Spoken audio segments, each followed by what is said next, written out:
Bienvenue sur Fragile, le podcast qui raconte l'île de Porquerolles aujourd'hui à travers le regard et le portrait d'hommes et de femmes qui l'habitent, l'aiment et la font vivre. Comment sont-ils arrivés ici? Comment voient-ils l'île évoluer? Quel est leur endroit préféré? Les souvenirs qui les ont marqués? Écouter les habitants raconter Porquerolles, c'est entrer dans l'intimité de l'île, lieu d'histoire, d'inspiration artistique, de diversité biologique, de contrastes et de paradoxes. Un endroit précieux et fragile. Je suis Ingrid Blanchard et je reçois aujourd'hui Raphaël Bézil. Alors bonjour Raphaël, tu es installé à Porquerolles depuis 25 ans si je ne me trompe pas, mais tu connais Porquerolles depuis plus longtemps puisque tu y venais en vacances petit chez tes grands-parents. Tu es entrepreneur, co-gérant d'une société de travaux sous-marins, Porquerolles Marine Service, qui s'est diversifiée depuis quelques années dans plusieurs services dédiés aux professionnels de la mer et aux plaisanciers. Assistance maritime, maintenance à flot, yachting, convoyage. Tu travailles également pour une société qui s'appelle Phare, qui est une société d'entretien et de réparation qui collecte les déchets sauvages et nettoie les plages de l'île pour le parc national. Et enfin, tu es patron bénévole à la SNSM, la Société nationale des sauveteurs en mer. Tu pratiques également la voile, je crois, et tu participes à quelques courses. On reviendra sur ces différents points. Mais pour commencer, Raphaël, est-ce que tu pourrais me dire en quelques mots où tu es né, où tu as grandi avant de t'installer à Porquerolles, et préciser peut-être ton parcours professionnel que j'ai brièvement dressé. Alors donc moi je suis né à Dessines, c'est dans le Rhône, c'est à proximité de Lyon, c'est dans la banlieue est lyonnaise. J'y ai passé toute mon enfance, mes études également à Villeurbanne. Donc mes études, c'est un DUT ça s'est fini par un DUT de génie civil. Et à partir de ce moment-là, je suis parti dans le sud rejoindre Sabine, qui est encore ma compagne. Donc on a habité quelques années à Toulon, 2 années à Toulon, et après on est venu s'installer provisoirement 1 an à Porquerolles, et on est resté depuis à Porquerolles. Ça, c'était en 1994.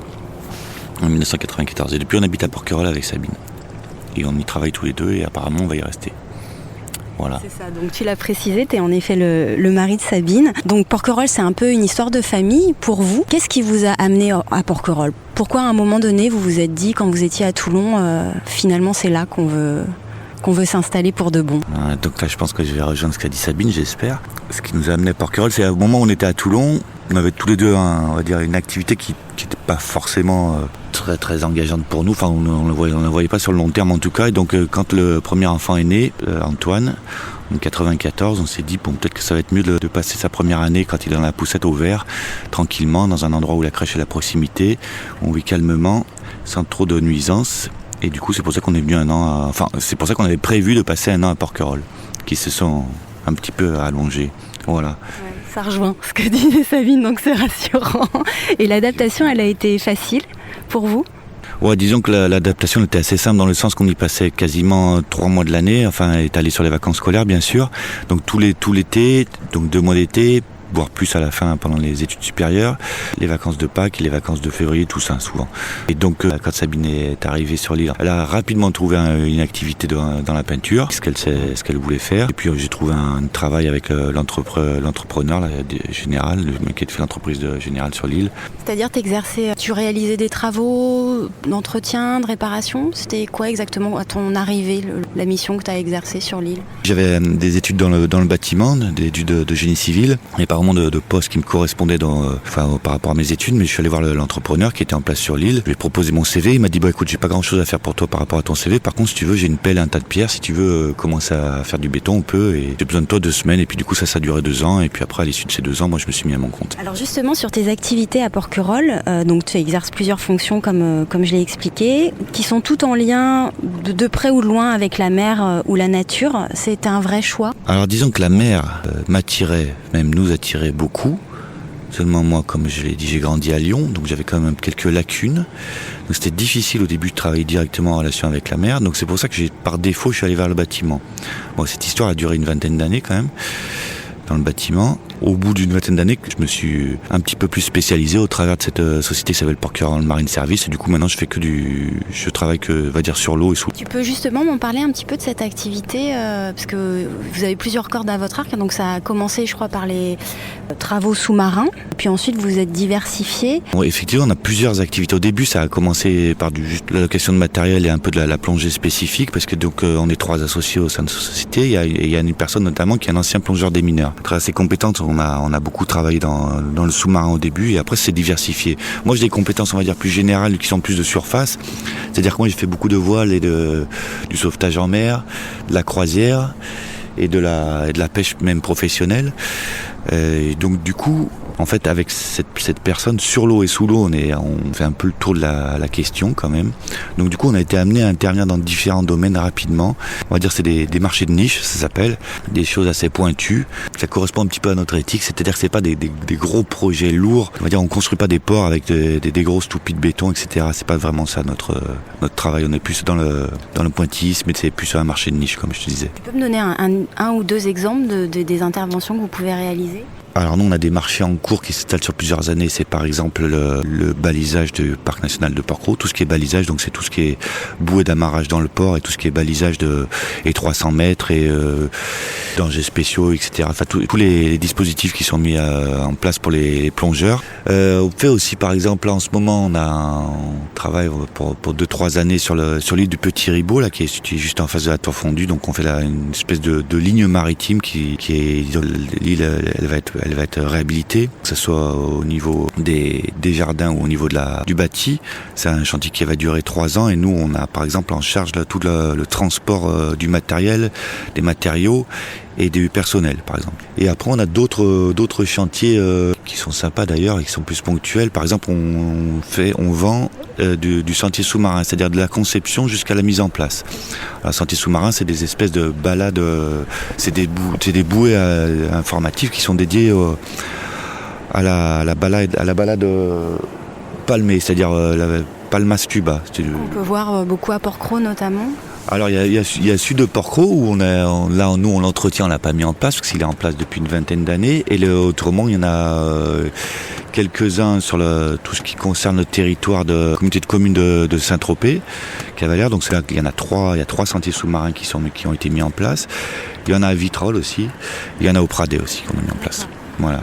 Et puis il y a une activité peut-être qui est un peu plus confidentielle, tout ce qui est yachting, convoyage. Vous aidez également, je sais pas, quand il y a des projets cinéma ou documentaires. C'est des choses qui sont plus annexes pour vous, ou est-ce qu'il peut y avoir un peu de demande sur ces sujets-là aussi ? Si on les prend ponctuellement, c'est des choses annexes effectivement, parce que chaque année il y a des petits projets comme ça qui sont sympas, qui nous changent de notre routine. Enfin, effectivement, ça peut être du cinéma, ça peut être l'encadrement un petit peu spécial pour de la plongée, ça peut être effectivement de l'assistance pour le yachting, pour la grande plaisance. Hein, c'est discret, hein, on ne fait pas d'anniversaire avec des hélicoptères. Et toujours dans le cadre des activités qu'on a le droit de faire dans la fin du parc national. Je travaille aussi pour Thales par exemple pour le mettre au point des radars, pour on servir de cible radaristique pour au large. Plein de choses différentes comme ça qui sont toujours liées à la mer en fait. Ouais, et puis vous êtes une petite équipe, alors peut-être que sur certains domaines vous vous sous-traitez un petit peu. On est 3 co-gérants en fait. J'ai parlé de Marcus tout à l'heure qui était un ancien plongeur des mineurs, donc qui lui est un peu spécialisé plongée, et il y a Hélène aussi donc qui travaille avec Marcus et moi et qui a aidé à créer cette petite société. Donc Hélène elle nous aide beaucoup en surface puisqu'elle plonge pas sur les bateaux et elle s'occupe aussi un petit peu du relationnel client et c'est d'ailleurs celle qui a mis tout en place le côté yachting et qui s'en occupe. Et depuis 1 an et demi maintenant il y a Arthur qui nous a rejoint. Alors, Arthur il est plus jeune, il a une formation d'océanographie et il est plongeur professionnel aussi, il est scaphandrier professionnel et du coup il va avoir tous ses diplômes de marine marchande et aussi pour pouvoir piloter officiellement les bateaux. Et il y a une 5e personne qui va arriver là au mois de septembre, qui a travaillé 6 mois avec nous l'année dernière. C'est Emilien. Donc Emilien, il est plus dédié aux travaux maritimes, on va dire. Alors ça c'est un peu le volant fixe. Et après effectivement sur des opérations un peu plus compliquées, souvent on s'adresse à des scaphandriers professionnels et quelquefois d'autres personnes qui sont plus on va dire côté bâtiment. On va dire bâtiment quand on fait la réhabilitation de pontons ou des choses comme ça. En 2017, vous avez découvert des objets archéologiques au large de Porquerolles. Ça c'était une surprise, enfin c'était dans le cadre de votre activité ou c'était un hasard cette découverte? Tu pourrais me raconter un petit peu ce qui s'est passé à cette occasion? Alors ça nous arrive en fait souvent de chercher, comme beaucoup de gens d'ailleurs, et là on a eu la chance de trouver, c'est pas grand chose non plus, il y avait un jas d'encre, donc c'est la partie en plomb des encres des galères romaines, qui servaient à couler l'encre et à la faire accrocher, parce qu'elles étaient faites en bois quand même, et il y avait un mortier et quelques amphores, quelques morceaux d'amphores cassés. L'esprit c'est, parce qu'on n'a rien le droit de récupérer sous l'eau. Donc l'esprit c'est de déclarer cette découverte au DRASP qui lui soit vient réaliser des fouilles s'il semble que si ça lui paraît pertinent, soit il nous demande souvent de faire une plongée de sauvegarde, c'est-à-dire de récupérer le matériel qui est affleurant pour qu'il soit conservé. Et donc ce matériel il est actuellement, on l'a laissé au parc national de Porquerolles, il est exposé au fort et à la maison du parc. D'accord, donc on peut les voir. Ouais, on peut les voir. Bon, après, c'est pas du matériel exceptionnel non plus, mais c'est peut-être que s'il y a des fouilles un jour, ça, on découvrira plein de choses formidables, ça, je sais pas. C'est pas très profond, donc ça a été beaucoup brassé par les vagues et les courants. Concernant ton autre activité et notamment le nettoyage des plages et la collecte des déchets, j'ai lu dans un interview que tu avais fait à Nice Matin en 2009 que tu expliquais que les plages ne sont pas ratissées. C'est une opération qui déstructurerait les couches de sable et de gravier qui se sont formées naturellement. On ramasse les déchets et les bois flottés uniquement de façon manuelle. La présence des feuilles ou mâts de posidonie est indispensable à l'équilibre du littoral. On ne les enlève pas. Est-ce que tu pourrais un petit peu m'expliquer justement cette activité? Donc elle est en lien avec le parc national, c'est ça, si j'ai bien compris. En quoi ça consiste? Comment vous opérez? On a l'occasion de se croiser de temps en temps, je pense, quand tu es en pleine collecte et nettoyage des plages. Mais voilà, comment ça se passe et est-ce que vous avez un mode opératoire construit et réfléchi avec le parc? C'est effectivement une collecte manuelle de tout ce qui peut être soit déposé par la mer, soit oublié par les visiteurs. C'est en place du 1er avril au 30 septembre, tous les jours. Et après, ça s'étale, on a des passages moins fréquents sur le reste de l'année et voire nuls sur les mois d'hiver. Ce dont tu as parlé là, l'intérêt de la collecte manuelle, en fait, c'est d'éviter le passage et le passage d'engins sur les plages et surtout ce qu'on appelle le criblage, en fait, parce que le criblage, c'est des engins qui filtrent le sable en fait et qui ramassent tous les éléments qui sont au-delà d'un certain diamètre. Donc, par conséquent, les éléments végétaux et les cailloux, en fait, les petits cailloux, qui eux aussi ont leur rôle dans le maintien et la conservation des plages. Après, t'as aussi t'as aussi relevé le fait qu'on ramasse les bois flottés, par exemple.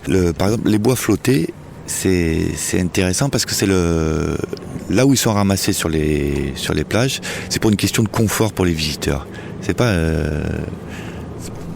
une question de préservation en quelque sorte, parce que justement dans le cadre de la préservation il faudrait laisser ces bois flottés sur les plages, ces bois flottés qui viennent naturellement.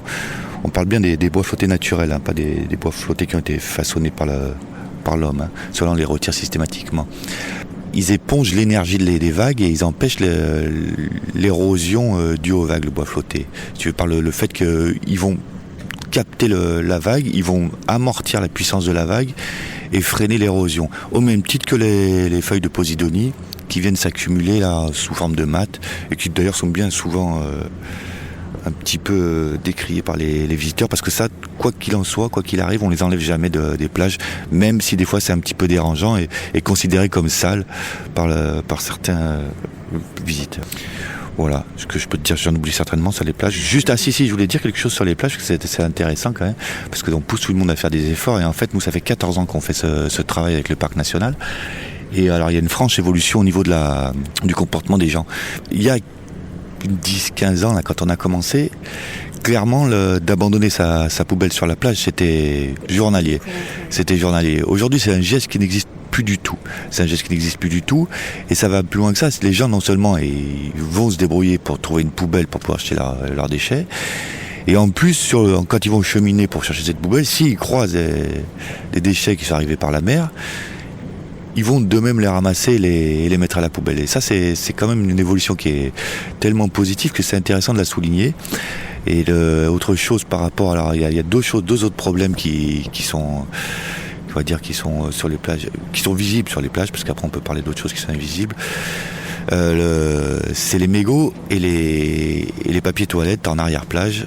Du coup, ça, on commence à avoir une espèce de prise de conscience et il y a quand même une évolution légère depuis 2 ans, on va dire, légère.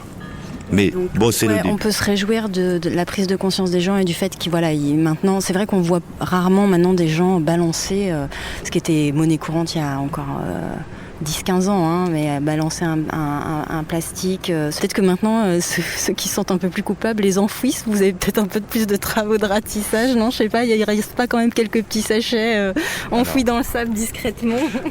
Là, tu as raison, dans le sens qu'il y a quand même toujours quelques personnes qui considèrent que les déchets, ils vont les laisser sur place.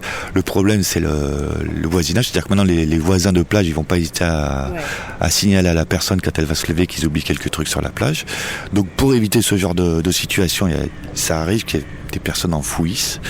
Alors on a des alliés qui sont un peu surprenants, et c'est parce que toutes les nuits les plages sont parcourues et par des rats et au matin par les goélands. Et eux, ils retrouvent ces papiers et les déterrent en fait, parce que je pense par rapport à l'odeur. Donc c'est eux qui nous les révèlent. Bon, maintenant c'est des comportements qui sont très rares. Sur la masse de touristes qu'on accueille chaque jour. Ça va être 1 ou 2 personnes maximum. Donc c'est quand même une franche avancée. Et pareil, le fait il y a plus de plaisanciers qui jettent leurs déchets en mer. Ça n'existe plus. Tous les déchets qui sont dans la mer, ils viennent du bord des routes, ils viennent des ports, ils viennent des poubelles qui se renversent. Mais certainement pas de personnes qui jettent leurs déchets directement en mer. Le problème aujourd'hui, s'il y a des plastiques dans la mer, il vient de la terre en fait, clairement. De toute façon, on le voit, quand on a un embouteillage, courir à droite et à gauche d'une autoroute, rapidement on peut constater que c'est recouvert de plastique, et ce plastique, dès qu'il va pleuvoir, il va partir dans le petit ruisseau, dans la petite rivière, dans le fleuve et dans la mer. Justement, dans cet article, il était noté qu'il y avait 61 mètres cubes qui avaient été recueillis en 2008 de déchets laissés par les visiteurs. J'imagine, ça devait être sur l'ensemble de l'année, mais je pense que la plupart se faisaient pendant l'été. Est-ce que tu sais à peu près combien il y en a aujourd'hui? Alors juste, c'est pas laissé par les visiteurs, c'est des déchets qui ont été recueillis sur les plages. Donc on va dire que 80% quand même, ça vient quand même quand il y a des fortes pluies ou d'Italie par le biais du courant, ce qu'on appelle le courant Ligure, cette espèce de tapis roulant de flotte qui longe les côtes italiennes et après qui longe nos côtes et qui finit en Espagne. Faut savoir que nos déchets ils partent en Espagne. Et par contre, ce chiffre-là, il est en constante baisse depuis 2008. Il est en constante baisse et aujourd'hui, on est à la moitié à peu près. On est à la moitié. Ah ouais, c'est pré-évolution, donc en 10 ans. Alors après, ça peut varier d'un coup, dans le sens que si on a une grosse inondation, une grosse pluie là dans la rade d'hier, et qu'on a un vent qui nous fait échouer tout ce qui a été amené par le Gapo et le Var, etc. On peut ramasser 10-15 mètres cubes d'un coup qui va venir s'écraser sur les plages de Porquerolles. Alors que ça fait 2-3 ans qu'on n'a pas eu de gros problèmes comme ça, mais bon. Mais voilà, c'est lié davantage aux conditions climatiques qu'au comportement inadapté des visiteurs. Des visiteurs. Après, ça, c'est lié aussi au comportement inadapté d'autres visiteurs ailleurs. C'est le bord des routes, clairement, c'est les plastiques qui s'envolent sur les ports, etc., qui posent problème aujourd'hui. Qu'est-ce que vous avez retrouvé de plus insolite sur les plages ? Est-ce que tu as des souvenirs de trucs où tu te dis mais c'est pas possible, comment ça atterrit ici? Bon, hormis le fait que des fois on retrouve toute la tenue, donc le gars il est quand même arrivé habillé, s'est déshabillé, s'est baigné, il est parti en slip, ça c'est un point. Le plus insolite, c'est quand même un fauteuil roulant. Ah, un fauteuil roulant? Voilà, abandonné. Donc là... Ils ont mis où là? Non mais peut-être... Tu t'imaginer. Peut-être qu'il y a eu un miracle, dans ce cas-là c'est dommage qu'on l'ait pas su, parce qu'on aurait pu créer un petit commerce intéressant et faire de la concurrence à Lourdes, mais on a retrouvé un fauteuil roulant. Et après on a retrouvé plein de choses un petit peu marrantes, des camps. D'ailleurs à la Licasse on a retrouvé un campement pour 100% autonomie, mais on n'a jamais trouvé la personne. il y avait quand même un poêle à bois pour faire fumer du poisson à l'intérieur de la tente. Et un matelas en posidonie. Enfin, pas mal de choses comme ça. Vous en faites quoi de ce que vous récupérez? Alors ce qu'on fait, on le ramène soit à la mairie, aux objets trouvés, soit on le pose sur ce qu'on appelle le banc des merveilles. Et après souvent, de toute façon ça repart dans le circuit, je sais pas par qui, pourquoi, mais ça repart. Pour ceux qui ne connaissent pas le banc des merveilles, c'est l'endroit où on peut trouver par définition des merveilles laissées par les estivants ou les gens de passage. S'agissant de ton activité à la SNSM, est-ce que tu pourrais m'en parler un petit peu? C'est quelque chose que tu exerces à quelle fréquence et tu fais quoi exactement? J'avais rencontré Michel Ribis, qui est un ancien, je crois, de la SNSM. Oui, ça me parle bien sûr. Avec Michel, on a passé du temps ensemble sur le bateau. Parce que moi ça fait 20... ça fait 20... combien de temps, 26, 27 ans que je suis là, et ça doit faire 26 ans que je suis à la SNSM. Donc j'ai commencé par tout en bas de l'échelle, à canotier, et puis assez rapidement, du coup, j'ai été amené à patronner le canot. Alors le canot, il faut savoir que c'est un petit canot SNSM, ça s'appelle une classe 2. C'est des bateaux qui font 10 mètres 25, qui sont pas tout le temps, qui peuvent pas sortir par toutes les météos. Mais le côté intéressant, c'est qu'il est complémentaire à la vedette de hier, qui elle est un canot tout le temps, mais un canot un peu plus lourd à mettre en œuvre. Donc ils sont 6 personnes minimum, nous on est 3 personnes minimum sur le bateau. Et ça nous permet aussi, par le fait que c'est un petit bateau, on peut s'approcher très près et des plages et des bateaux qui sont en détresse. Mais par contre, on ne peut pas aller faire de remorquage au large par gros mauvais temps. J'insiste par gros mauvais temps, parce que c'est quand même des bateaux qui sont étudiés pour le mauvais temps. Du coup, tout ça pour dire que la SNSM, comment ça fonctionne? Ça fonctionne, à la base, c'est quand même une association qui est destinée au secours en mer, au secours à la personne en mer, qui aujourd'hui fait aussi du secours au matériel, on va dire. Alors il faut savoir que le secours au matériel, enfin le remorquage, c'est payant, ce qui n'est pas le cas pour le secours à la personne. C'est mis en œuvre par le CrossMed. Le CrossMed, c'est lui qui régit tout ce qui est sécuritaire au niveau de la zone maritime qui est affectée. Donc nous, ça va quasiment jusqu'à la Sardaigne. Enfin, pas pour notre bateau, mais pour le CrossMed, qui dispose de plusieurs moyens SNSM dispatchés sur le pourtour.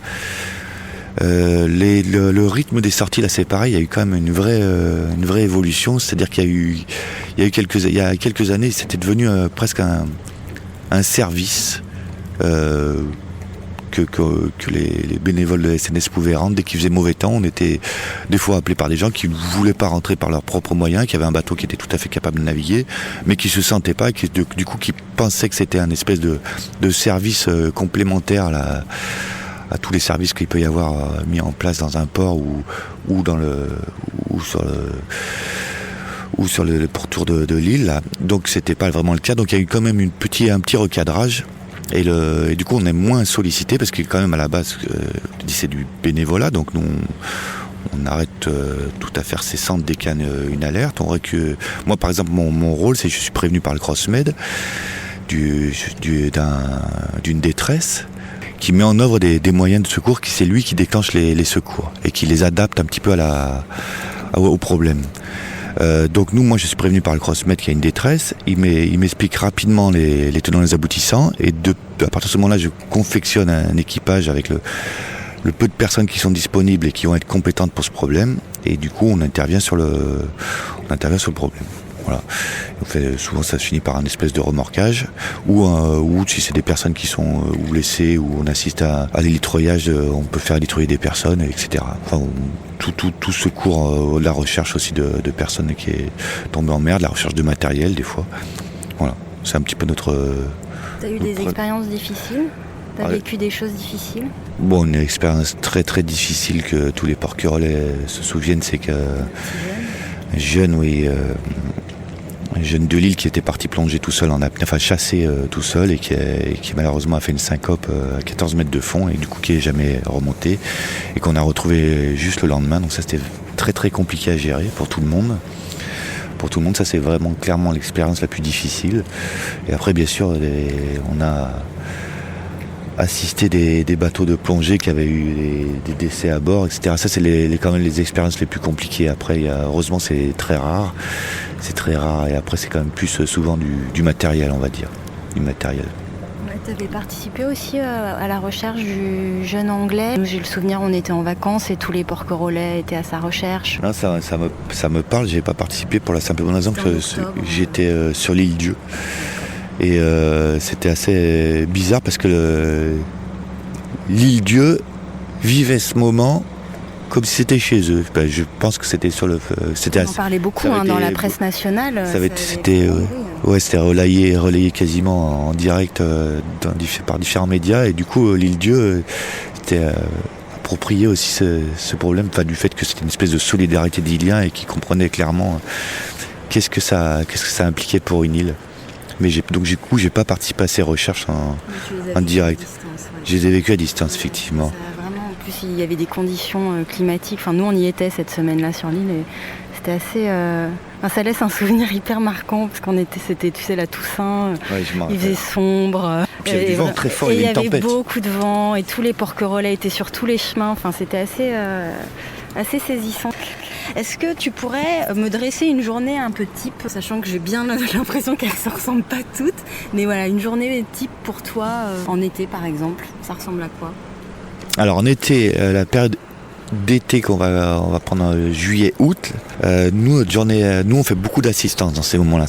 Donc on fait entre autres la sécurité du port, donc pour tous les problèmes qui sont dus soit au ce qu'on appelle les pandilles, toutes ces cordes qui servent à amarrer les bateaux, qui s'emmêlent souvent dans les hélices, ou le déchouage, ou des pannes, etc.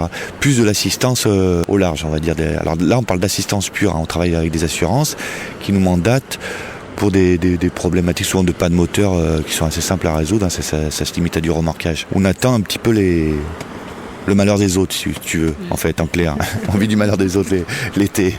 Mais du coup, on est relativement tranquille. On ne fait pas de grosses opérations, ni de plongée, ni de travaux, parce que tout est en place, en fait. Nous, notre grosse période, elle est au printemps et à l'automne. C'est-à-dire quand on met en place tout ce qui est balisage, etc., sentier sous-marin, ce qu'on avait évoqué tout à l'heure, et on le retire en octobre. À juillet-août, on a quelque part la chance d'être un tout petit peu tranquille. Le matin, collecte des déchets, et ensuite, vous attendez l'appel des malheureux qui ont besoin de vous. Ouais, c'est deux entités différentes. Ouais. Le matin, c'est collecte des déchets, on va dire. On fait la tournée des plages, mais ça, c'est très tôt. Hein. Enfin, c'est très tôt. Tout est relatif, mais ça doit être fini à 9h30 en tout cas. Ouais. Ça doit être fini à 9h30. Donc les estivants arrivent. Voilà, c'est pour laisser à peu près propre et disponible les plages. Et puis après, on est un petit peu soit sur l'eau, soit sous l'eau. Donc, j'ai l'impression que tu as une activité qui est un peu plus étalée, c'est-à-dire quand tu me dis le printemps, l'automne, par contre l'activité est plus dense. C'est vrai que les gens qui bossent ici, ils sont dans le rush. On va dire mai, juin, juillet, août, septembre, là il y a encore un peu de monde.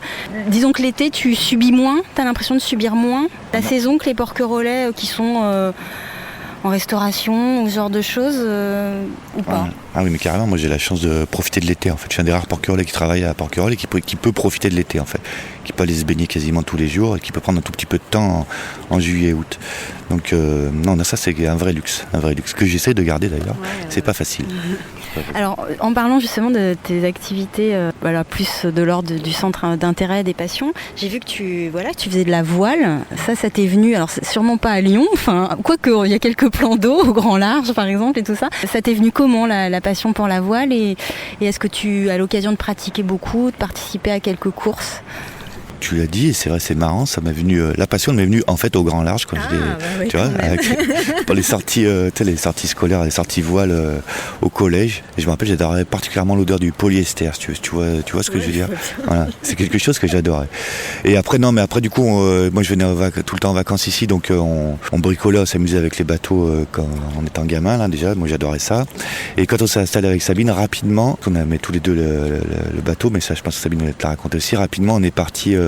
Dès qu'on a eu les 2 enfants qui ont été nés, donc le grand il avait 4 ans et demi et le petit il avait 6 mois ou 7 mois. Rapidement on est parti une année entière en bateau pour faire une espèce de ce qu'on appelle une espèce d'année sabbatique et on a fait le tour de la Méditerranée avec les enfants. Donc ça nous a mis le pied à l'étrier au niveau de... parce qu'on n'avait pas vraiment de connaissances, hein. On a appris sur le tas, on va dire, mais c'est une bonne école, hein. Et même c'est une bonne école au niveau familial. Au niveau du groupe, c'est aussi une bonne école, je crois.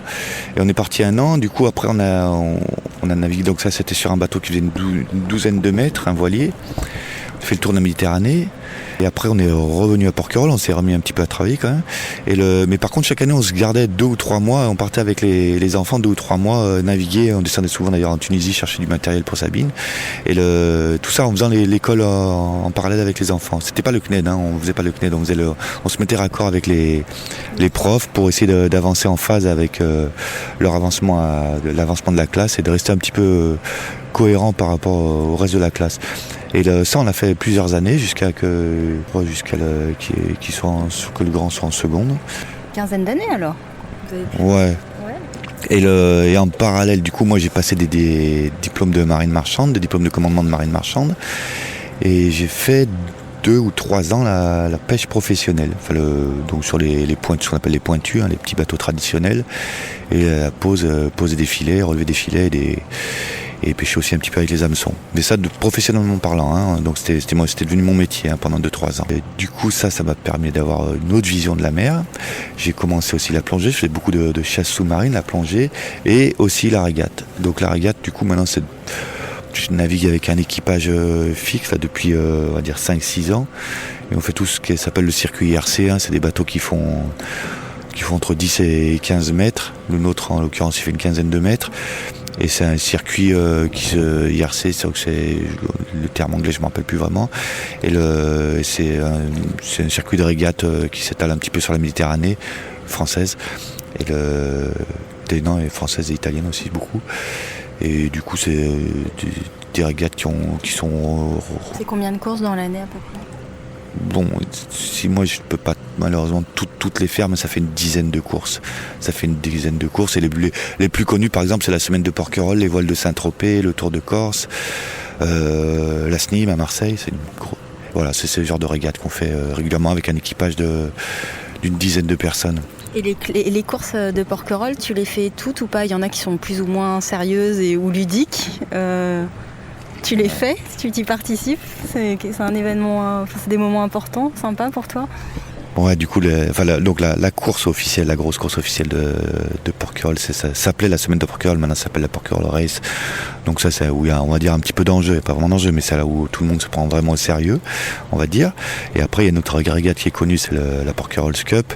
Alors ça, c'est plus de l'amusement. Il faudra regarder les instructions de course qui reflète bien l'esprit de la course. Il faut aller rejoindre son embarcation par tous les moyens possibles. Il y a un côté quand même collant. Donc voilà, l'esprit, c'est de partir de la plage à la rame ou à la nage, mais en tout cas d'être non motorisé. Ouais. Le départ, c'est pareil, on hisse les bateaux sont à l'ancre, et c'est pareil, le départ, c'est non motorisé, on hisse les voiles et on fait le tour de l'île. Dans un sens ou dans l'autre, on prédéfinit la veille le sens qu'on va privilégier et on fait le tour de l'île et c'est le premier arrivé qui a gagné. Alors ça c'est plus le folklore. Après il y a de régates aussi auxquelles on participe souvent avec Sabine, c'est juste pour la beauté du truc, c'est la Porquerolles classique, donc c'est avec des vieux gréements. Donc ça c'est juste des bateaux qui sont magnifiques et c'est des belles images qui restent gravées. Et il y a une dernière régate, mais du coup je la fais pas souvent parce qu'elle n'a pas lieu souvent. En fait, c'est la Porquerolles au clair de lune. Et c'est un tour de l'île au clair de lune, mais le problème c'est que donc ça, en fait, ça devait être, tu vois, par exemple, ça avait lieu cette nuit, la nuit qui vient de passer. Ouais, c'est pleine lune, en fait. Et il y avait juste, mais par contre, il y avait la pleine lune, mais pas de vent. Elle a été annulée comme souvent, en fait. Le problème plus confidentielle, on en parle moins cette course. Elle est plus confidentielle du fait que elle a rarement lieu dans le sens qu'à cette époque-là, il y a la nuit, il y a soit beaucoup de vent, soit pas du tout de vent. Est-ce que tu as d'autres passions en dehors de la voile ? Non, globalement, moi, ma passion, c'est la mer, mais c'est la mer sous toutes ses formes. Donc, que ce soit sous l'eau ou sur l'eau, mais vraiment sous toutes ses formes. Mais en fait, c'est souvent lié. En fait, peut-être pas la mer, plus l'eau, on va dire. Plus l'eau. Même les rivières, etc. Ça, c'est ma passion. Et puis après, les décliner sous plein de formes, mais globalement, c'est ça. Alors maintenant j'ai une petite série de questions sur ton lien à Porquerolles. Est-ce que tu as déjà quitté Porquerolles pendant une longue période ? Alors j'ai cru comprendre que oui, parce que quand vous partiez par exemple naviguer 2-3 mois, est-ce que le fait d'être loin de l'île, l'île a pu te manquer à certains moments et est-ce qu'il y a une certaine attraction ? Alors voilà, Porquerolles, est-ce qu'à un moment donné ça peut manquer Alors là, j'imagine qu'il y a peut-être plus des envies de partir en ce moment, mais... en fin de saison, de faire un petit break. Non, ouais, du coup, Porquerolles, je pense que c'est... Bon, ça te l'a dit, c'est un peu chez nous. Maintenant, c'est devenu chez nous, au fil du temps. Hein. J'ai vécu plus longtemps à Porquerolles qu'ailleurs. Alors après, il y a quelque chose de paradoxal, c'est que nous, chaque fois qu'on part en vacances, si on part en bateau ou en voiture, souvent on se retrouve dans les îles avec Sabine. Parce que une île, c'est bourré de codes, et une fois qu'on maîtrise les codes, c'est très facile. Hein. C'est très facile. Donc, quelque part, on a toujours un petit peu de chez nous quand on part en vacances. Après, le Porquerolles, c'est assez parfait, c'est très joli, et puis du coup, on retrouve volontiers sa petite île. Après, qu'elle nous manque, bien sûr, c'est un peu notre base. Hein, donc, au bout d'un moment, ça nous manque un petit peu, mais c'est bien que ça nous manque. C'est bien que ça nous manque. Ça nous donne. Il y a besoin parfois de créer ce manque. Ouais, de créer ce manque-là. Et puis je crois qu'il y a en plus, non mais c'est très important d'en sortir aussi de Porquerolles, parce que du coup, autrement, ils y invitent quelques œillères et tu y a un petit peu de nombrilisme qui apparaît, et tu te crois un petit peu le centre du monde et t'oublies un peu ce qui se passe ailleurs. Donc c'est bien de temps en temps partir pour mieux en profiter et pour mieux apprécier. Voilà. Ouais. C'est ça. Est-ce que tu as une saison que tu préfères sur l'île ? Ouais, clairement, moi c'est l'automne. C'est l'automne, c'est à partir de maintenant jusqu'à Noël. On va dire l'automne un peu isolé, mais maintenant jusqu'à Noël, c'est ma saison préférée. Et pour quelle raison ? Pour quelle raison ? C'est parce que du coup c'est un moment de calme, puis il se passe plein de choses sur l'eau et sous l'eau que j'aime bien. Après, ce serait long de les évoquer, mais clairement moi c'est l'automne, et puis même ne serait-ce que pour les couleurs ou pour ce qui se passe aussi sur l'île, hein, pas forcément sur l'eau, sous l'eau, c'est tout ce qui se passe dans la forêt, le retour de la pluie, la forêt qui se remet un petit peu à être tranquille, avec les champignons, etc., les promenades, clairement c'est l'automne. Et est-ce que tu as un endroit préféré sur l'île, un ou plusieurs endroits ? Un ou deux endroits, il y a plein d'endroits que j'aime bien en fait, mais qui vont un petit peu varier avec la saison en fait. Non, c'est plus des moments ponctuels par rapport à la saison. Non, il n'y a pas d'endroit vraiment. Non, ça correspond. C'est des endroits qui vont correspondre à des moments ou à des saisons. À la limite, c'est presque dans l'instant, quoi. Il faut que tout soit bien combiné.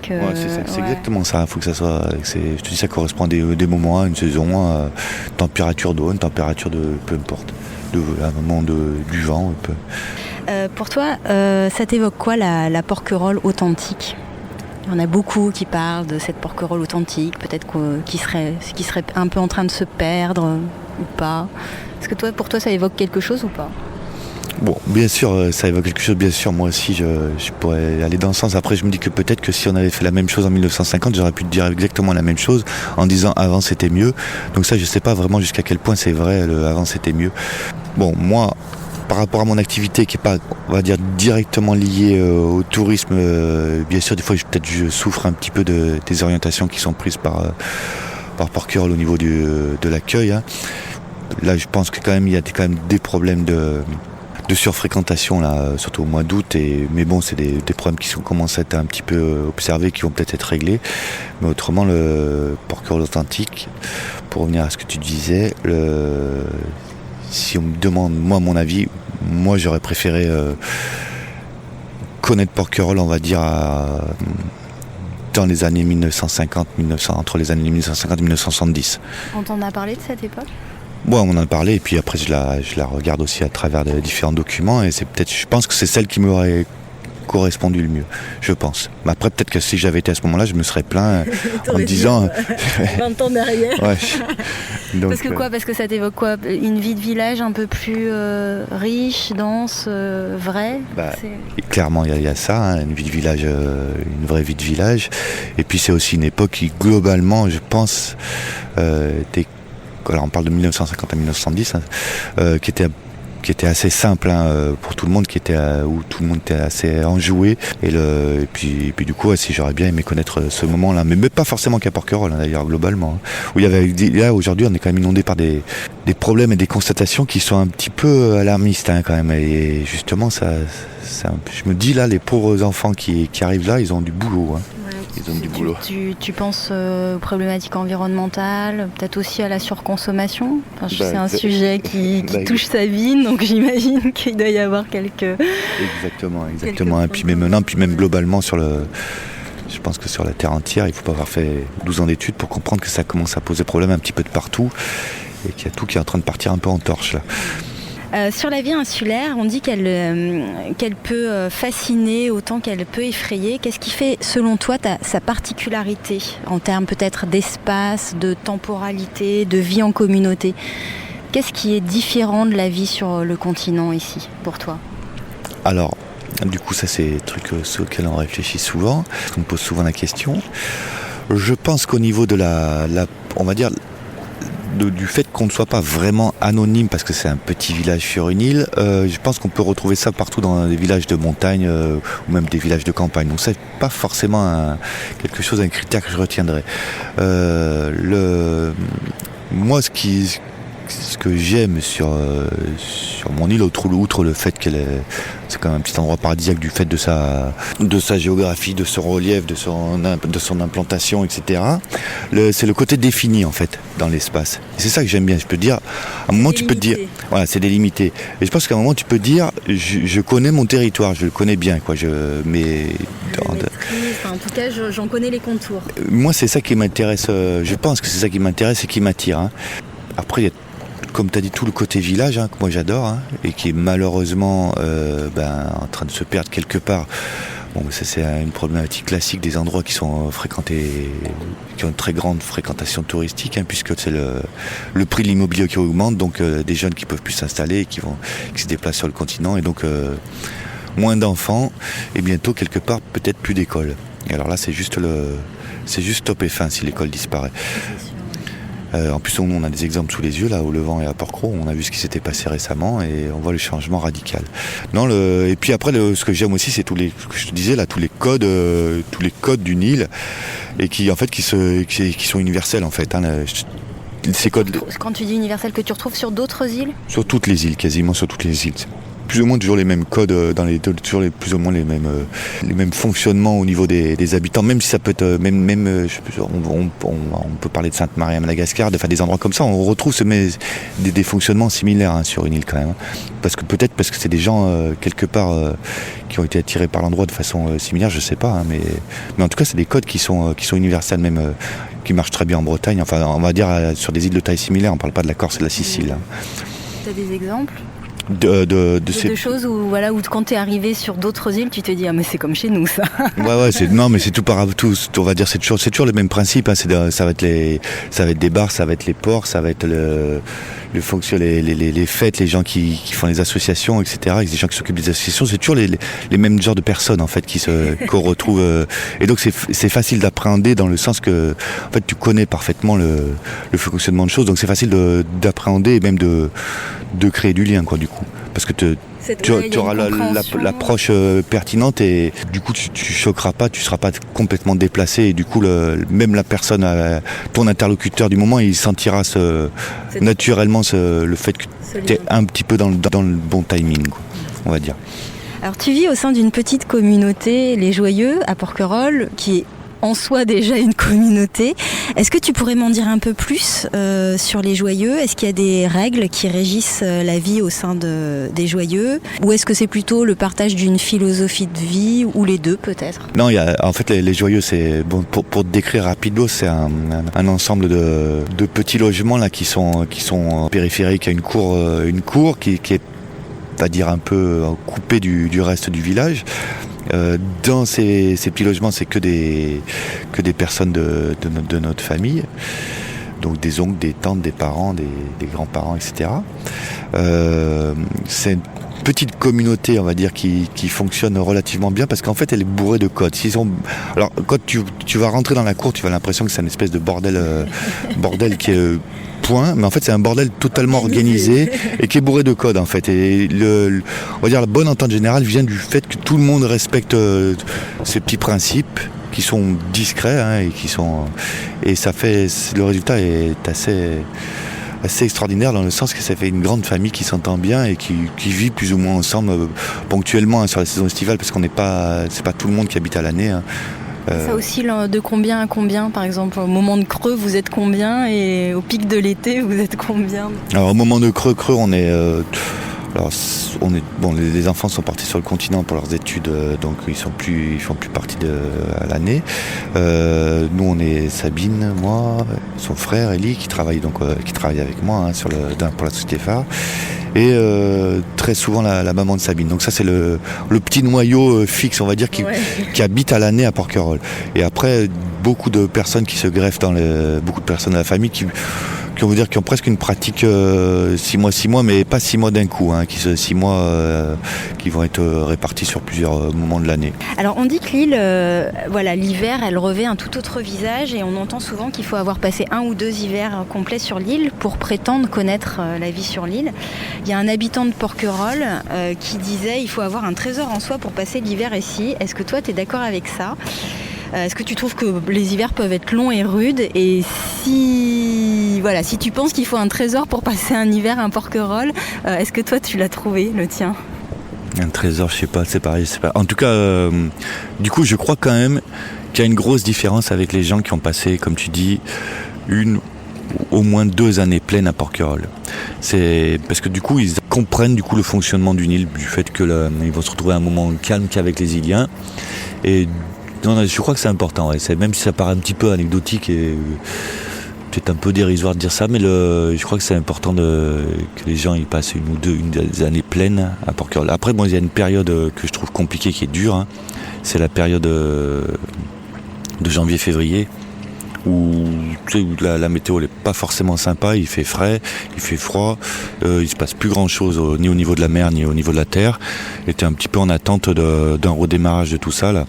Et souvent le problème c'est que ça redémarre, la saison touristique redémarre avant la nature, et du coup t'es un petit peu, c'est pour ça que moi tout à l'heure quand tu m'as demandé ma saison préférée, je t'ai répondu l'automne, parce que le printemps des fois il était presque un petit peu volé, dans le sens que tu l'attends avec impatience, et en fait au moment où il apparaît tard en fait, le printemps, parce que comme on est sur une île, on souvent aussi tributaire un petit peu de la mer, et la mer elle se calme, on va dire, au mois de mai, en tout cas au mois de mai, donc tout a démarré, et la saison touristique a largement démarré au mois de mai, donc tu as un petit peu l'impression de ces petits moments de bonheur que t'attendais, tu as l'impression qu'on te les fauche un peu, voilà.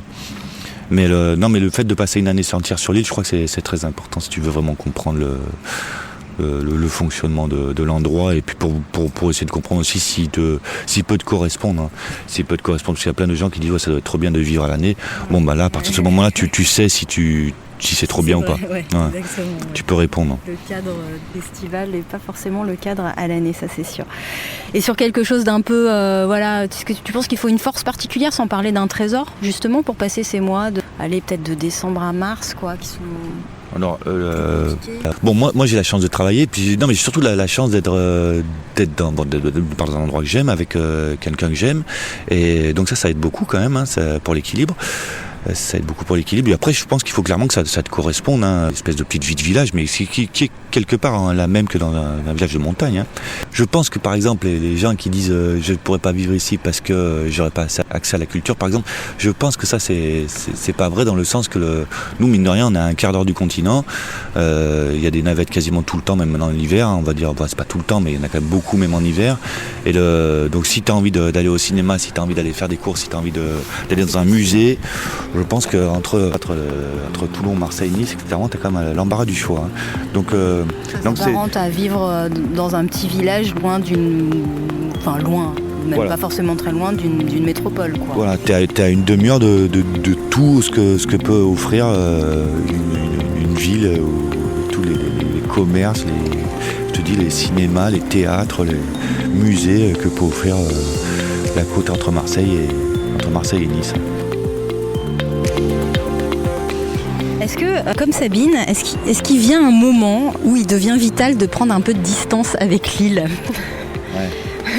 Il vient. Non, alors clairement, il vient un moment. Hein, Le problème, c'est que souvent, tu t'en aperçois quand c'est trop tard. Que c'est trop tard. C'est au moment où tu le prends, ce moment où tu dis vraiment tu t'es dit, mais en fait, je l'ai pris beaucoup trop tard, ce moment-là. C'est pour ça parce que comme je te disais, quand tu restes trop longtemps sur Porquerolles, ou dans un endroit qui est quand même assez circonscrit, et que ce soit au niveau de la population, au niveau du géographique, tu commences un petit peu à bloquer sur des problématiques qui ont pas vraiment lieu d'être. Donc tu perds un peu cette ouverture d'esprit qui fait quelque part ton équilibre. Donc et tu te rends pas forcément compte que tu commences à avoir des œillères qui se referment, et c'est quand tu commences à être complètement bête que tu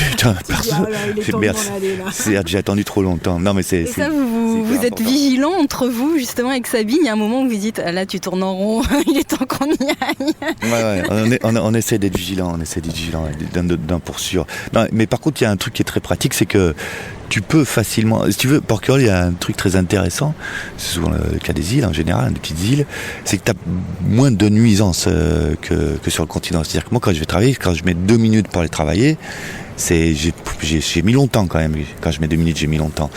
Donc si tu veux, il y a un espèce de gain de temps journalier pour une multitude de choses, que ce soit pour aller chercher tes enfants à l'école, pour aller travailler, pour aller faire tes courses, ou pour aller même prendre un moment de plaisir. Tu gagnes beaucoup de temps, donc ça te permet quand même de formaliser des projets. Il te reste du temps en fait sur la journée. Alors on parlait tout à l'heure justement de l'été, du fait que l'île elle a quand même vraiment un autre visage l'été. Ça peut monter jusqu'à 12, j'ai même lu 15 000 touristes par an, ce qui est colossal quand on sait que l'hiver, on est sur un village de 300 habitants. Comment tu vis intérieurement cette rupture entre la vie l'hiver, en tout cas au printemps, et la vie l'été, où ça arrive vraiment, c'est progressif par les week-ends, mais finalement, au bout d'un moment, c'est quand même assez violent. Est-ce que tu adaptes ton mode de vie pendant l'été et comment tu le vis? Est-ce que tu deviens philosophe et voilà. Par la force des choses, je deviens un peu philosophe, on va dire. En fait, la saison touristique, comment elle s'organise, comme tout à l'heure on a évoqué le printemps là. Alors il y a une espèce, on va dire, d'agression sur les premiers beaux jours, qui est vécue comme une agression en fait, parce que tu vas passer de rien à une fréquentation qui, alors on n'est pas à 15 000 bien sûr, mais qui a quand même une fréquentation qui va s'approcher de 5 ou 6 000 personnes par jour d'un coup. Et ça du coup c'est assez violent, c'est assez violent à vivre. Donc les week-ends de mai, de pendant... Des premiers très beaux jours qui vont venir d'un coup, ça peut être à Pâques, ça peut être à mai. Ça tu le vis comme une agression. Après tu sais que c'est parti, que ça va durer un certain temps. Du coup tu vas t'en accommoder parce qu'il y a quand même plein de côtés positifs aussi. Tu retrouves plein de gens que t'aimes bien, des conditions météo que t'aimes bien aussi, etc. Tu vas te sortir d'une espèce de torpeur qui commence à te peser. Donc là-dessus, on va pas non plus tout jeter à la poubelle. Et après, de toute façon, tu le connais aussi, à cette période, on va dire, donc à partir on a ces gros week-ends de mai. À partir de mai, on va avoir une saison touristique qui va s'amplifier petit à petit jusqu'à ce mois d'août, qui pose clairement problème au niveau de cette fréquentation qui est, on va dire, qui est pas correcte dans le sens que l'île, ne serait-ce que si on réduit ça au niveau commercial, elle est plus capable d'accueillir autant de personnes. Et elle, au niveau de sa gestion interne, au niveau de la flore et de la faune, elle est pas capable non plus d'absorber ça. Donc ça se ressent, et en plus ce qui est quelque part dommage, c'est on est dans un parc national, dans un endroit pétri d'interdictions, etc. Du coup, tout le monde fait des efforts pendant quasiment 11 mois, et là, en 3 semaines, 4 semaines, on va dire que tout est un peu piétiné et réduit à néant.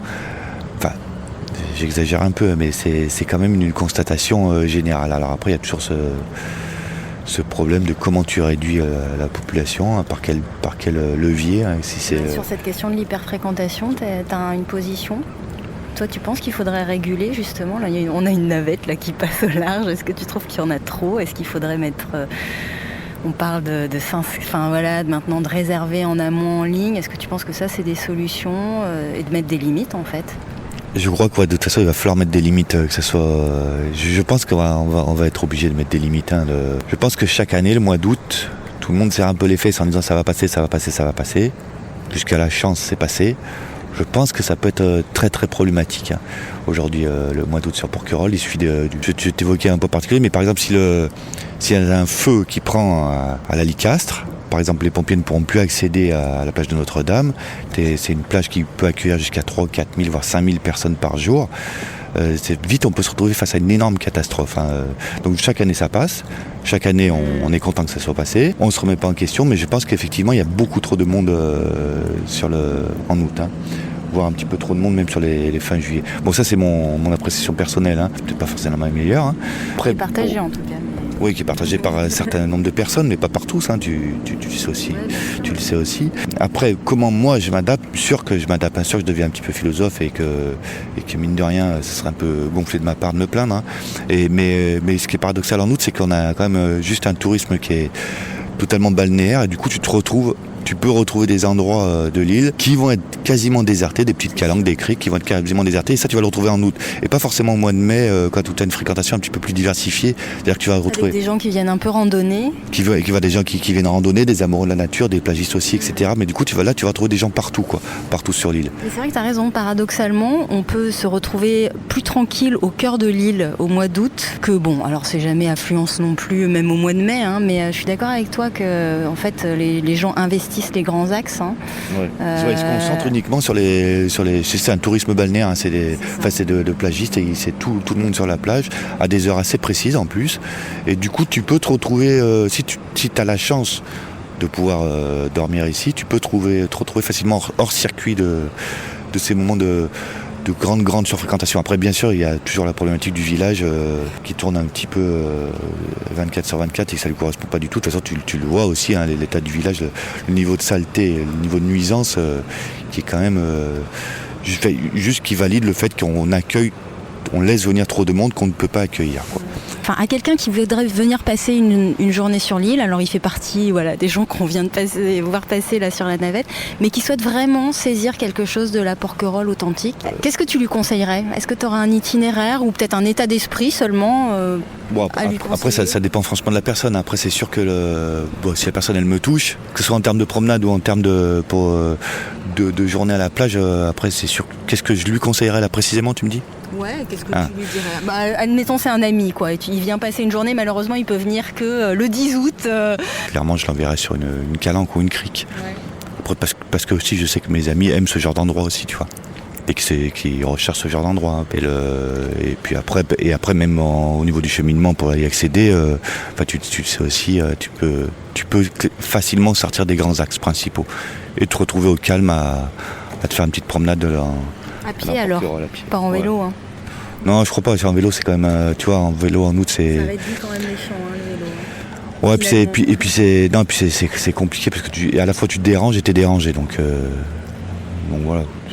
Si on évite un petit peu ces moments-là. Maintenant, si tu veux faire du vélo, il suffit d'attendre 18h et tu seras tranquille sur quasiment tous les chemins. Hein. Comment tu vois l'île évoluer et quel regard tu portes sur ces changements ? Alors moi, sur l'île de Porquerolles, je suis extrêmement déçu de son évolution dans le sens, par rapport aux grands changements, comme tu dis, dans le sens que je pense que Porquerolles devrait être exemplaire.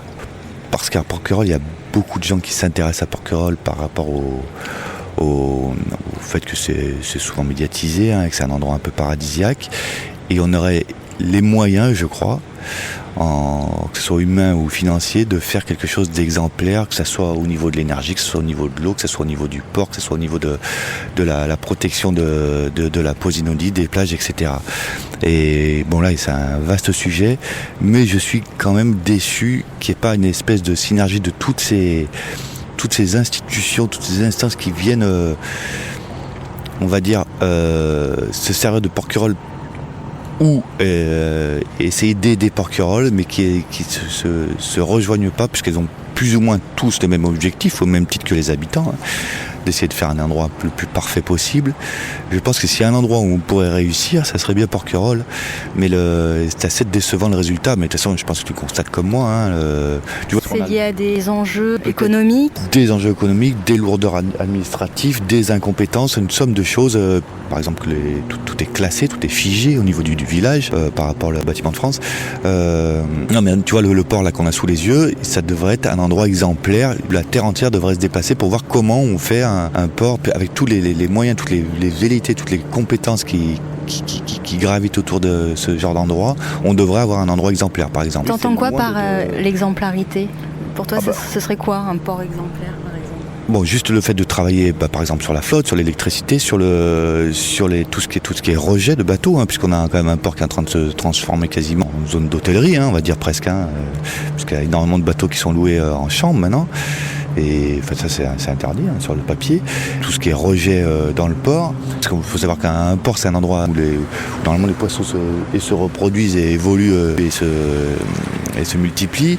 En fait, toutes les idées qui sont mises en place dans certains ports, on devrait les rejoindre, je pense, sur un endroit comme Porquerolles. C'est facile à mettre en place et c'est pas fait malheureusement. On parle du port, mais il y a plein d'autres sujets. Une certaine déception, mais t'es optimiste? Est-ce que tu vois quand même des impulsions qui peuvent faire changer les choses? Bon, il y a des choses où je suis déçu, il y a des choses où je suis optimiste. De toute façon, la preuve, c'est que je suis partie prenante de plusieurs associations et groupements, etc., qui ont des velléités de faire évoluer les choses. Donc, je fais pas juste que me plaindre. J'essaie aussi de faire avancer un petit peu les choses. Mais mais globalement, je suis assez déçu, clairement. Ne serait-ce que je te dis par rapport à tout ce qui est déchets, je pense qu'aujourd'hui, Porquerolles, c'est pareil. Ça devrait être exemplaire, quoi. Et là, on est juste très très très en retard. Non, là où on est quand même, où il y a des choses qui sont quand même positives, je pense au niveau du traitement des plages, on en a parlé. Les arrière-plages, comment elles sont traitées, je pense qu'il y a quand même des progrès qui sont faits. Non, pour moi, les gros points noirs, c'est tout ce qui est déchets, c'est le port de Porquerolles et c'est la surfréquentation de Porquerolles. Aussi le gros point noir qui est en train de se préciser, c'est toute la question de la flotte et de l'énergie. Où là, par exemple, sur un endroit qui est complètement circonscrit comme ça, on devrait se forcer à faire des progrès, on devrait quantifier les progrès parce que c'est facile quand même. Il y a des gens qui travaillent là-dessus, il y a une inertie. Alors il y a bien sûr qu'il y a des gens qui travaillent dessus depuis très longtemps. Le seul truc, c'est que depuis plusieurs années, on te demande de faire des efforts, tu fais des efforts et tu n'as jamais le retour de ces efforts. Et pour l'électricité, je pense que c'est pareil. Et je pense que surtout qu'on a d'autres solutions aujourd'hui, que ce soit au niveau de l'eau ou de l'électricité, pour essayer d'améliorer le bilan.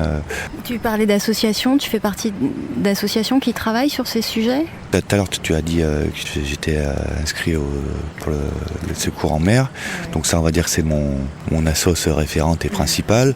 Après, je fais partie de beaucoup et de groupes de discussion, etc. Au sein de différentes associations, mais plus, on va dire comme consultant ponctuel. Je suis pas un leader de ces associations, quoi. Par contre, ma femme, oui. C'est bien, chacun son rôle, et puis chacun ses sujets. Bon, il y a eu l'installation de la fondation Carmignac, donc avec l'inauguration l'année dernière. Comment toi tu as vécu ça? Et je ne sais pas si tu as été visiter cette fondation. Est-ce que tu penses que cette fondation apporte quelque chose à Lille? Qu'est-ce que tu en penses de la fondation Carmignac? Je pense que oui, ça apporte quelque chose à Lille, donc pour faire court. Après la période de travaux et toute cette période de questionnement sur le devenir de l'endroit, etc., ça c'était typiquement, tout à l'heure on parlait de l'hiver à Porquerolles, c'est typiquement un sujet qui était intéressant pour les hivers porquerolais. Parce que bon, après c'est vrai qu'il y avait une vraie nuisance, et puis de vraies questions, parce que du coup c'était une telle machine, telle usine à gaz que tu pouvais te demander un petit peu où est-ce qu'on allait. Bon, après le résultat, du coup, aujourd'hui, on est invité et reçu et accueilli dans un endroit qui correspond encore à l'esprit initial du lieu. Donc moi je crois que le bilan il est assez positif, même complètement. Enfin, pour ma part, il est complètement positif. Dans quel sens ça va faire prendre une direction à Lille, puisque comme tu n'es pas censé ignorer que le domaine de Lille, donc un autre domaine de vin, a été racheté par des gérants, des investisseurs de Chanel. Alors est-ce que c'est une direction générale sur les grands investissements de Porquerolles qui va être prise? Je sais pas. C'est pareil, je pense que ça va faire débat cet hiver.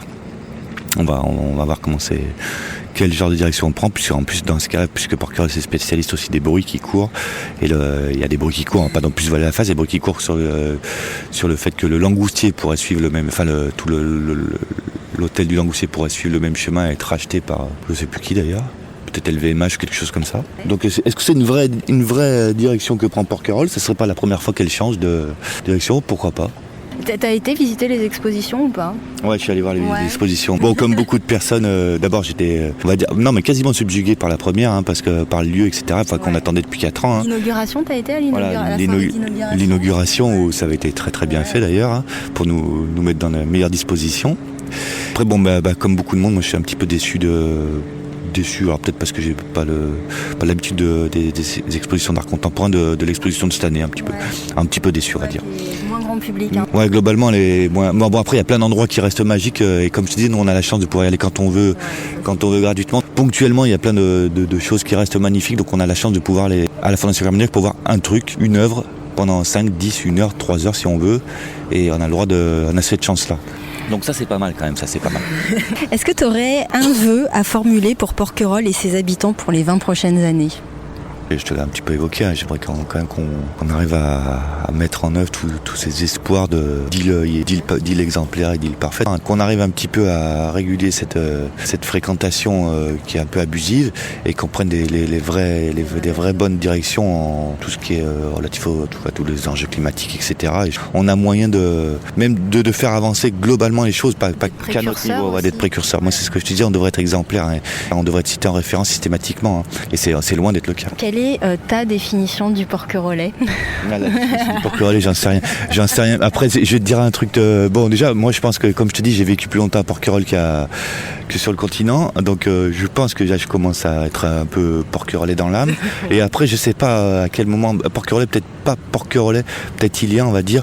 Et je pense que quelqu'un qui dit ilien, c'est quand elle a plus envie de rajouter des distances aux amarres qui te retiennent au continent plutôt que de tirer sur ces amarres, on va dire, tu vois. Ça, quand la personne qui devient lien, quand elle commence à avoir envie de s'écarter, pas de couper les liens qui te retiennent au continent, mais quasiment, quoi, en fait, qu'ils soient les plus longs possibles, on va dire.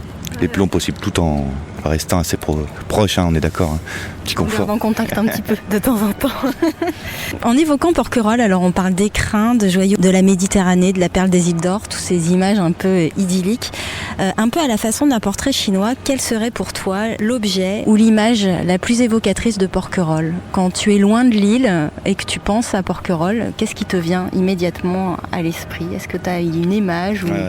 Enfin, une image, pas une image, c'est un mot, c'est l'équilibre en fait à Porquerolles qui fait qu'elle soit aussi médiatisée, enfin aussi vendue dans tous les sens. Je fais le tour de beaucoup d'endroits, on va prendre que la Méditerranée, hein.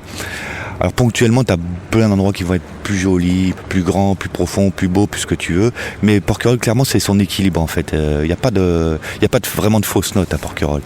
À part les quelques-unes qu'on vient d'évoquer, là, qui sont pas forcément apparentes tout de suite, mais c'est ça qui fait son côté parfait et son charme, je crois, hein. On va rester sur cette belle notion d'équilibre à maintenir le plus longtemps possible. Bon, il y a les cloches qui nous ramènent à la réalité et le bruit de la navette. Donc merci beaucoup Raphaël pour cet échange. Plaisir, peut-être qu'il faudra le croiser avec celui de Sabine pour voir si on est sur la même longueur d'onde. Vous êtes globalement sur la même longueur d'onde, c'est rassurant. Merci à Raphaël pour sa vision à la fois sensible et engagée, qui traduit bien son attachement et sa connaissance de l'île. Et merci à vous d'avoir écouté Fragile. Vous êtes de plus en plus nombreux à m'envoyer des commentaires, des encouragements, des mots doux, alors j'en profite pour vous dire un grand merci. Je les lis tous et ils me font super chaud au cœur, alors surtout, continuez. Pour retrouver toutes les notes de l'épisode, les liens vers les ressources dont nous avons parlé, rendez-vous sur fragileporquerolles.com. Vous pouvez toujours vous abonner au podcast Fragile sur Apple Podcast, Google Podcast ou toute autre plateforme d'écoute. Cela vous permettra d'être notifié des nouveaux épisodes tous les 15 jours. Et si cet épisode vous a plu, surtout, n'hésitez pas à en parler autour de vous et à laisser 5 étoiles sur Apple Podcast avec un petit commentaire. C'est la meilleure manière de le soutenir et ça me fait toujours immensément plaisir de vous lire. Dans le prochain épisode, je reçois une invitée un peu spéciale, chère à mon cœur car elle m'a beaucoup aidée dans ce projet de podcast. Discrète, sensible, elle insuffle avec délicatesse une énergie joyeuse dont elle seule a le secret dans la vie associative porquerolaise. Amoureuse des lettres, elle manie la plume avec brio. Monique Ribis sera la prochaine invitée de Fragile dans 15 jours. J'ai hâte de vous la présenter. À très bientôt.